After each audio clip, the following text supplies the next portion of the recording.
Israel claims historic success in Iran campaign, whilst a U.S. intelligence report suggests strikes only set back Iran's nuclear program by months. 102 French citizens arrived in Cyprus after being evacuated from Israel. Indonesia says it has also evacuated close to 100 of its nationals from Iran. U.S. President Donald Trump casts doubt over Washington's commitment to NATO's Article 5 as he arrives in The Hague for one of the most important NATO summits in years. A day after U.S. President Donald Trump announced a ceasefire between Israel and Iran, Israel is claiming to have achieved historic success. Prime Minister Benjamin Netanyahu claimed that his country's 12-day campaign on Iran eliminated a wide array of threats that pose a grave risk to Israel's survival. The Israeli attacks, dubbed Operation Rising Lion, sought to destroy Iranian nuclear sites and disrupt its rapidly advancing nuclear program. במשך עשרות שנים הבטחתי לכם שלאיראן לא יהיה נשק גרעיני. ואכן, בכל הפעולות המזהירות שלוחמינו ביצעו, הורדנו לטמיון את פרויקט הגרעין של איראן.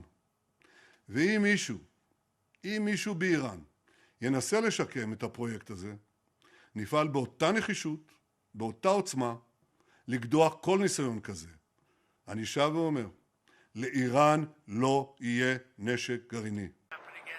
Trump aboard Air Force One en route to the NATO summit in The Hague also echoed a similar sentiment.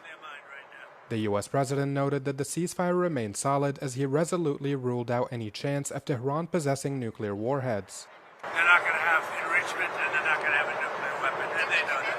They're going to get on to being a great trading nation. They're very good traders. And they're going to be a great trading nation. And they have a lot of oil. They're going to do well. They're not going to have a nuclear weapon. So the last thing on Iran's mind right now is nuclear weapons.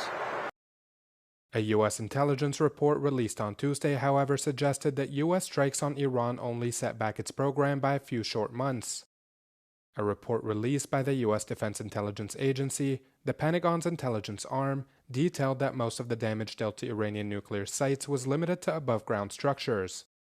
The report also asserted that Iran's centrifuges, used to enrich uranium, appear to be largely intact. It's a stark contrast from Trump's Saturday night remarks where he stated that Washington had completely obliterated Iran's nuclear program. The White House slammed the report as a, quote, clear attempt to demean Trump. White House Press Secretary Caroline Leavitt called the report flat-out wrong, adding that everyone knows what happens when you drop 14 30,000-pound bombs. 102 French citizens were evacuated from Israel on Tuesday aboard a French military aircraft. The passengers arrived in the Cypriot city of Larnaca, where they're spending the night before being flown out to the French capital, Paris, on Wednesday. Some of the passengers had been stranded in Israel for more than 2 weeks after the Israel-Iran war unexpectedly broke out. The French ambassador to Cyprus added that more French evacuees are set to arrive in Cyprus on Wednesday. Meanwhile, Indonesia says it has successfully evacuated 96 of its nationals from Iran. The foreign ministry says 93 civilians and 3 embassy staff left the country through land routes via Azerbaijan. 11 Indonesians arrived in the capital Jakarta on a Turkish Airlines flight on Tuesday night. 29 others are expected to arrive on Wednesday aboard 3 flights from Azerbaijan.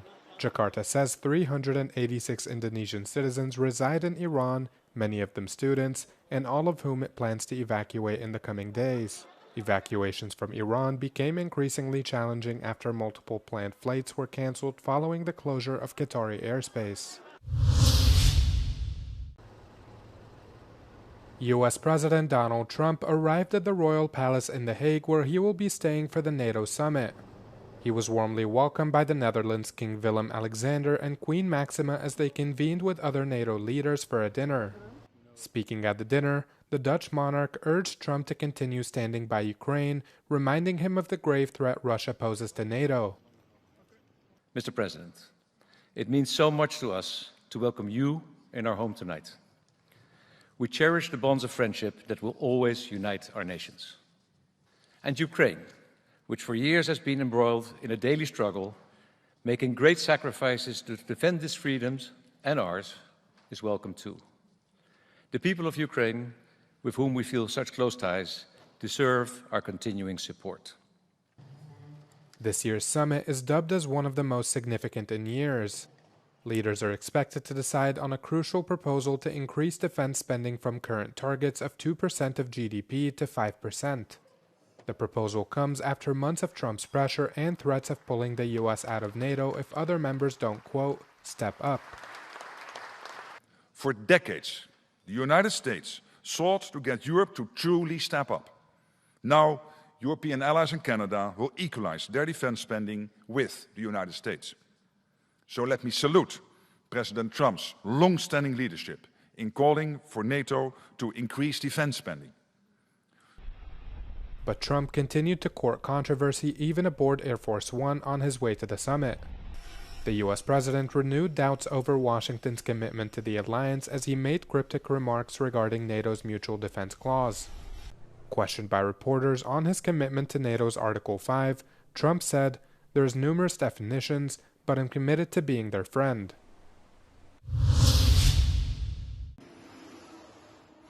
A deadly Russian strike on the city of Denipro killed at least 16 and injured more than 100.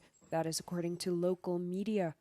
Ukrainian President Volodymyr Zelensky confirmed many homes and schools were damaged and also a passenger train was struck.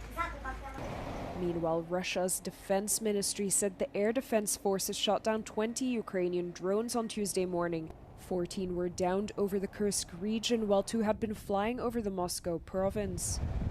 Speaking to the Dutch parliament on Tuesday, Zelensky called for more pressure and sanctions on Russia. Maximum isolation of Russia, that means political isolation, sanctions of all kinds, and cutting off any cooperation that helps them survive and keep fighting. It comes as 32 nations leaders head to a 2-day NATO summit in The Hague in the Netherlands. Zelensky has previously expressed his aspirations to join the alliance, yet his bid has been put in a deep freeze by U.S. President Donald Trump. Neither leader mentioned NATO by name during brief remarks to reporters on Tuesday, a telling sign of Ukraine's status at the summit.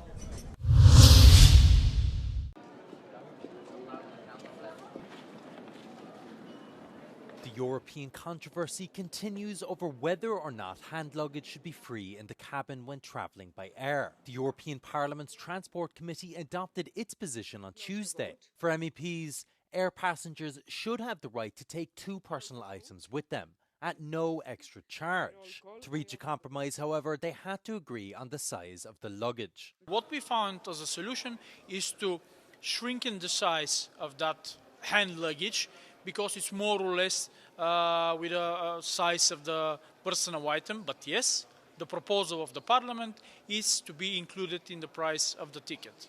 You can have your backpack or a lady purse, which is already the case now. You can have a personal item and a small hand luggage, which should be the total amount of 100 centimeters in length, height and depth.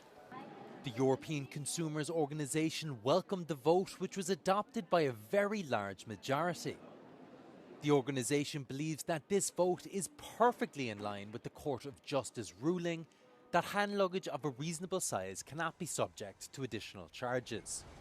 For its part, Airlines for Europe, which represents 17 airlines, believes that MEPs have taken advantage of this vote to add, in a roundabout way, amendments that deprive passengers of their choice and their ability to decide which services they want to pay for. The meaning of the MEP's vote runs counter to the decision taken earlier this month by the 27 transport ministers. The member states propose that airlines should be able to charge for hand luggage when baggage allowances are clearly displayed. The interinstitutional battle continues. 145 people have been reported being assaulted with syringes during this year's Fête de la Musique festival in France, with the targets being mainly young women. Several people have been hospitalized after being stabbed, and 12 suspects have been detained. C'est un phénomène de grande ampleur, bien plus que les années précédentes. Et notamment, ça a été optimisé par cet appel sur les réseaux sociaux pour piquer des femmes pendant la fête de la musique. Et autre risque sanitaire, le fait aussi de piquer ces femmes, et notamment, surtout si ces seringues sont passées de main en main. Officials have yet to say if these were cases of needles spiking with date rape drugs, such as Rohypnol or GHB. France's Interior Ministry has said it is taking the incident, quote, very seriously, and that an investigation is ongoing.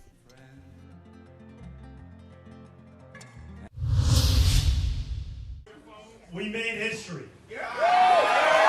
In a stunning political upset, Democratic Socialist Zohran Memdani declared victory in New York City's mayoral primary on Tuesday. Until it is done. With most ballots counted, the 33-year-old held a significant lead over former New York State Governor Andrew Cuomo, who was the favorite to win.